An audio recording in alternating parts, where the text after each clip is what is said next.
Here we've got REALME Q2, and let me show you how to activate installation of apps from unknown sources. At first, open the settings, then find and select security, and here go a bit lower, tap on unknown source installations, and now you can give permission to some particular application.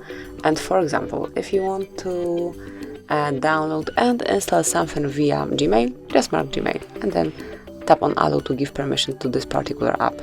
It can be also for file manager, drive, and so on. Just pick the app that you would like to give this permission to, and then you will be able to download and install some app through this source, which is unknown to this device. And this is it, that will be all. Thank you for watching. Please subscribe our channel and leave the thumbs up.